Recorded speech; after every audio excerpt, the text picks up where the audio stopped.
The waves rolled gently onto the shore, their rhythmic whispers echoing the quiet sadness of the evening.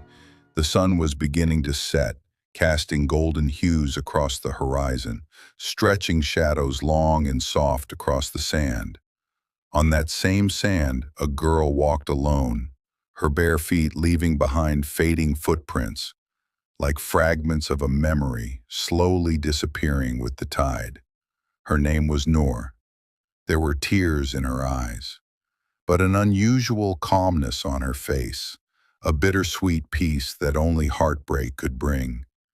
2 years ago, on this very beach, she had met Azan for the first time.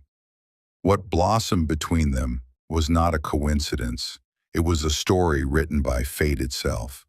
Their love had come like the ocean tide, strong, beautiful, and full of promise. But just like the waves that rise and fall, their time together, too, had passed. Noor stopped walking and looked out at the endless horizon. "Why does the heart hold on to moments that are already gone?" she whispered to herself, the wind carrying her words into the sea. She knelt down and touched the sand where their names were once carved, now washed away by time, just like everything else. But something still lingered. A memory, a voice, a feeling she couldn't shake, no matter how far she tried to run. And so began her journey, not just across the shore, but within her soul. A journey of remembering, grieving, and slowly learning to let. Noor sat quietly by the shoreline, her eyes fixed on the horizon, as if searching for Azan's voice in the fading golden light. The waves kissed her feet gently, as if trying to comfort her, but inside she felt hollow, a silence that echoed far louder than the sea. 2 years ago, Azan had stood right here beside her. She could still hear his words as clearly as if he'd just spoken them. "Noor, life is like the sand, soft one moment and rocky the next. But if you just hold my hand, I promise I'll turn every season into something beautiful for you." His words had felt eternal back then. She believed them, she believed him. But promises are fragile. One accident, one phone call, one moment can shatter everything. Noor clutched the small seashell locket around her neck. It was the only thing she had left of him. Inside it was a picture of them, smiling, alive, full of dreams. She whispered into the wind, "Why did you leave me, Azan?" But there was no answer, only the waves pulling the sand back with them, just like time, taking everything that once was. Still, something deep inside Noor whispered, "He may be gone, but your story isn't over." And so, with a trembling heart, she stood up, the sea behind her, the unknown ahead. But this time she wasn't walking alone.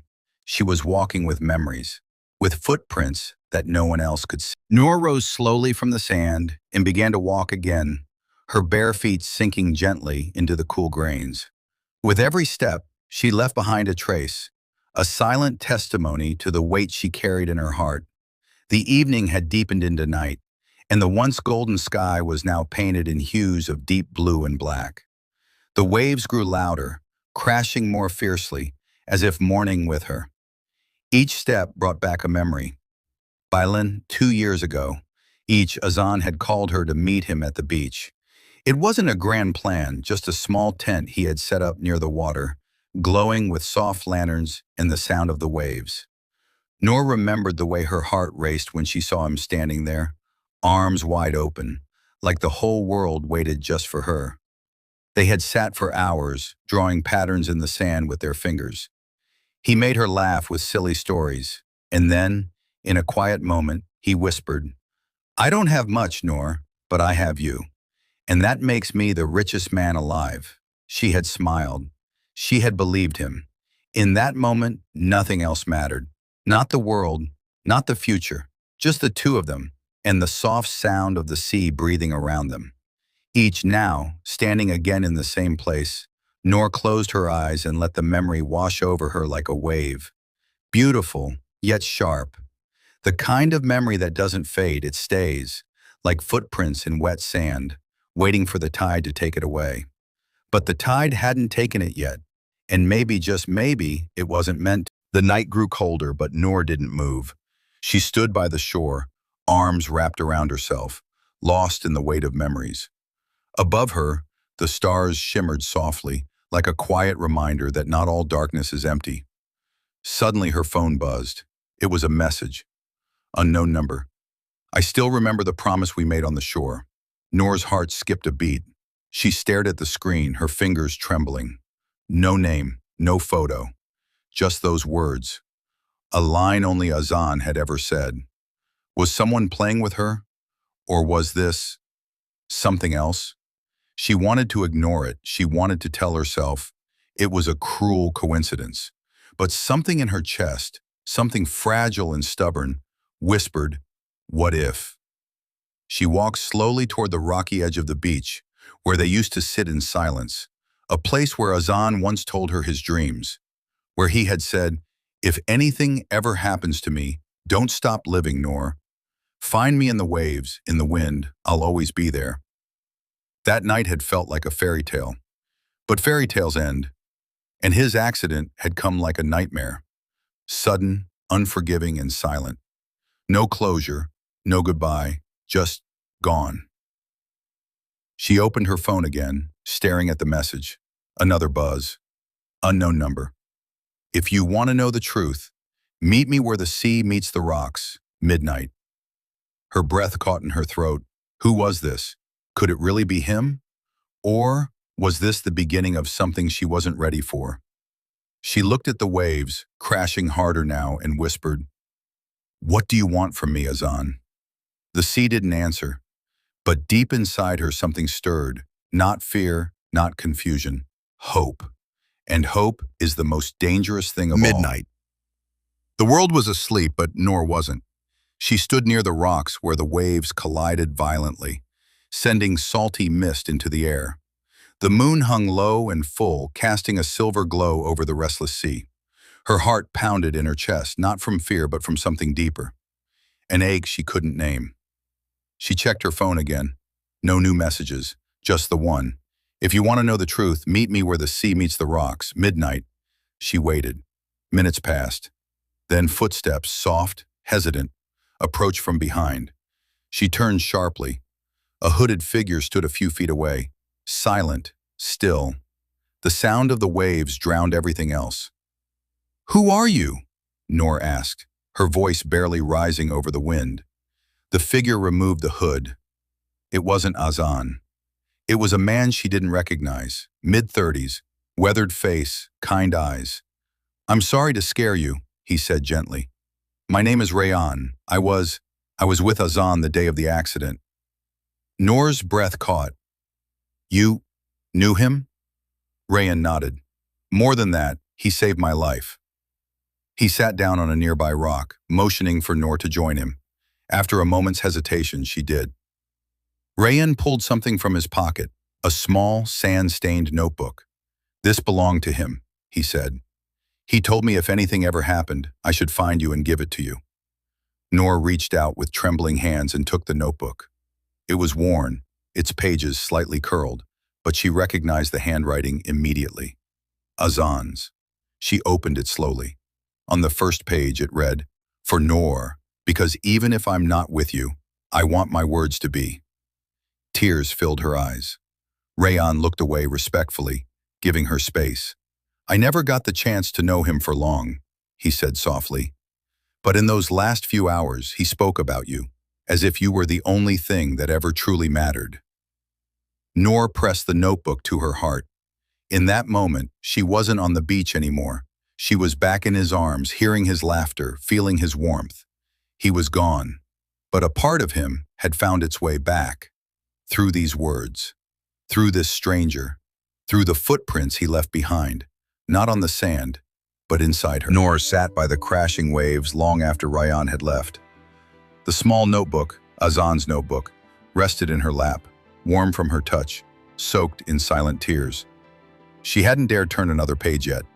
The first line alone had broken something inside her, and yet, also mended a part of her that had long been lost. She finally opened it again. Azan's handwriting, familiar, messy, full of life, filled the pages. Not poems, not random thoughts, but letters, dozens of them, to her. Each one dated, each one written on days he never told her about. Quiet reflections, deep thoughts, words he never found the courage or time to say out loud. Noor, today I watched you laugh while the waves chased your ankles. I swear the sun looked dull next to you. If I'm not here tomorrow, know this. Loving you was never a moment for me. It was a lifetime packed into stolen afternoons and quiet glances. I'm not afraid of death. I'm afraid of you forgetting how loved you were. Noor pressed the pages to her chest and sobbed, not just from grief, but from the overwhelming presence of him. Of the version of Azan that lived only in these words now. The next morning, she returned to the beach. But something had changed. Not the waves, not the sky. Her. She sat near the rocks again, this time with a pen and her own journal. For the first time since the accident, she began to write. Not to escape the pain, but to speak back to it. Azan, I didn't know you were still writing to me after the world thought you were gone. I didn't know you trusted your words to find me when you couldn't. You left me broken, but now I see the pieces were meant to be put back in a new way. And maybe, just maybe, I'll learn how to walk again, with your footprints beside mine. She closed her journal and looked out at the sea. This time, she smiled. A soft, fragile smile, but real. Because grief doesn't vanish, love doesn't end, but hope? Hope returns, like the tide, again and again. A year had passed. Noor stood at the edge of the same beach, her footprints slowly filling with sea foam just like they had once on that day when everything had changed. But now, the weight on her chest was lighter. In her hands, she held two things, Azan's notebook and her own. One full of letters from the past, the other, letters to the future. She had spent the past year writing to him every week, pouring her pain, her healing, her progress, onto pages only the sea had witnessed. And in that process, something miraculous had happened. She had found herself again. There were days she broke down, days she screamed at the waves, but there were also days she laughed at old memories, whispered "thank you" into the wind, and felt him close, not as a ghost, not as a wound, but as love, eternal, quiet, present. Rayan had visited a few more times too. He had become a quiet friend. He never intruded, never asked too many questions, just sat beside her sometimes, letting silence speak louder than words. And once he had said, "Healing doesn't mean forgetting, it means remembering without breaking." She had nodded. She understood now. On this final evening, Noor walked toward the tide with a small glass jar. Inside it were two pages, one from Azan's notebook and one from hers. His words. If you ever find yourself lost,